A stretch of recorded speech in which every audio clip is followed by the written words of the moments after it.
Hi friends, this is Laloon Bunny and welcome to my channel.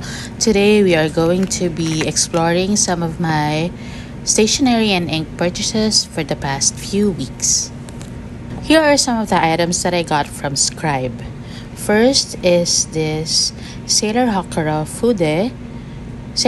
with Fude Nib, and I already have the Sailor Hakura in 2.0 millimeter nib, and I really got curious about this Fude nib since I've seen a lot of ink enthusiasts use this for swatching as well as for artworks.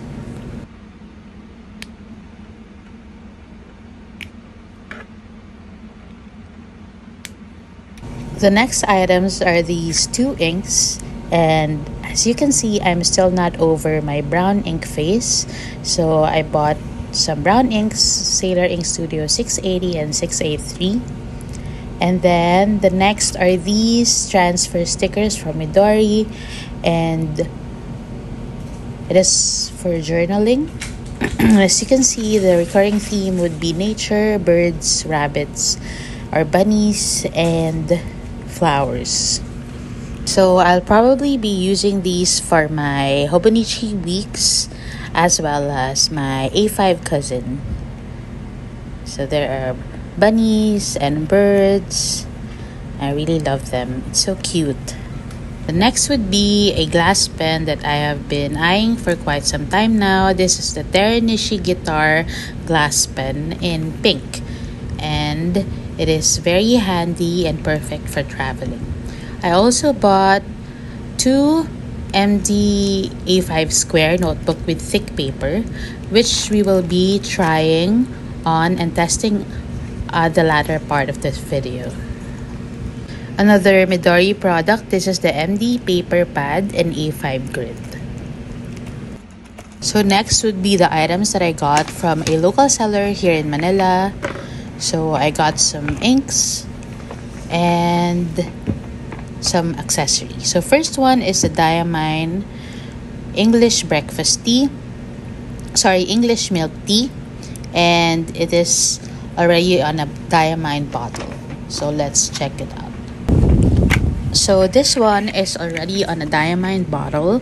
So the initial release was a different bottle, so I'm just going to put the picture or the photo of the bottle somewhere here. So this one is the usual Diamine glass bottle.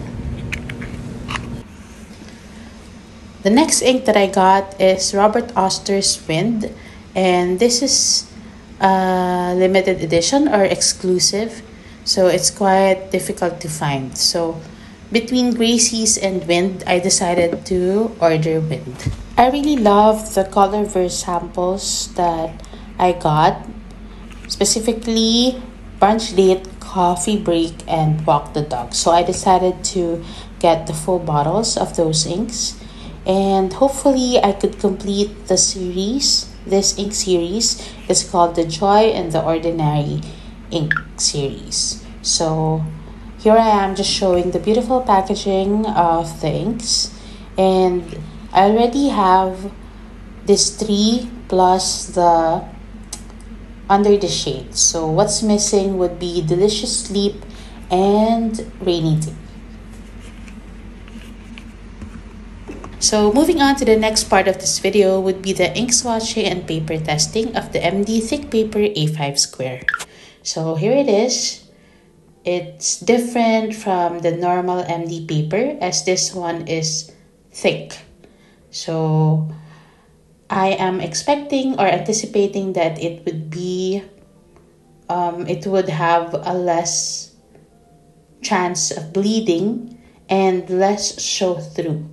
So what we'll be testing for today would be stamps and different ink pads, as well as, of course, fountain pen.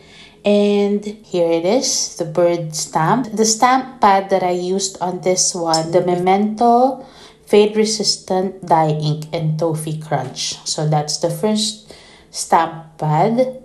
And then we'll also try the Shachihata stamp pad, ink pad. So I'm just stamping it onto the paper. And then the next one would be a pigment ink pad. So that is waterproof and fade proof. This is the Stazon, and it's in jet black.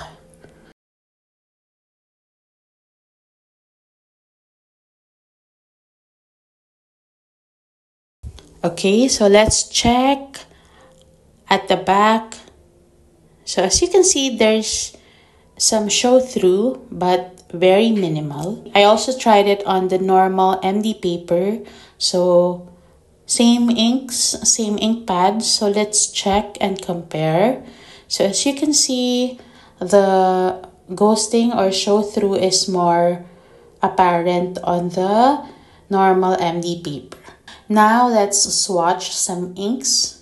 So I'll be swatching the new inks that I got, which is the Sailor Ink Studio 680 and Sailor Ink Studio 683.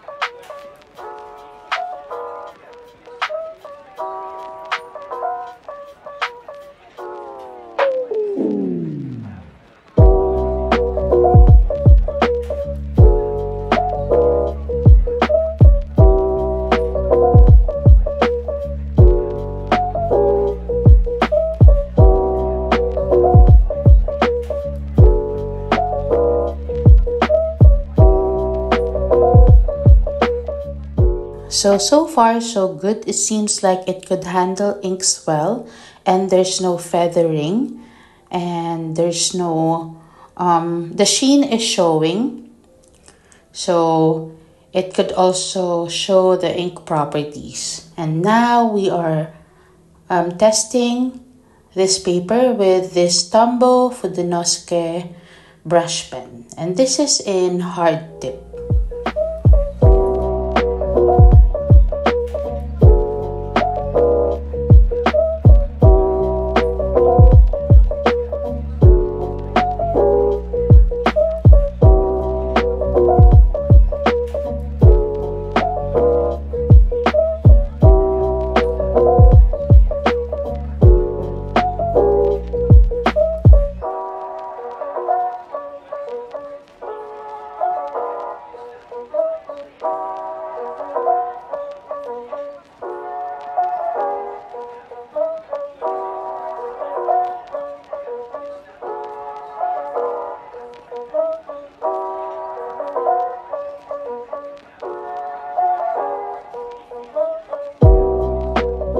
Upon comparing it to the MD paper, the sheen is more apparent or more obvious on the normal MD paper compared to the thick one. So we could assume that the thick paper absorbs the ink faster or is more absorbent than the normal MD paper. So as you can see, the greenish sheen is more obvious or more visible on the normal MD paper. Okay, so now we are comparing the ghosting or show through. So as expected, the show through is more apparent or visible on the normal paper. I hope you found this video helpful if you are also exploring or are curious with this new thick paper from Midori. If you have reached this part of the video, thank you so much for watching, and I hope you do give this video a thumbs up and subscribe to support my channel. Again, this is Laloon Bunny. Thank you for watching and joining me for today. Have a creative and happy day. Bye!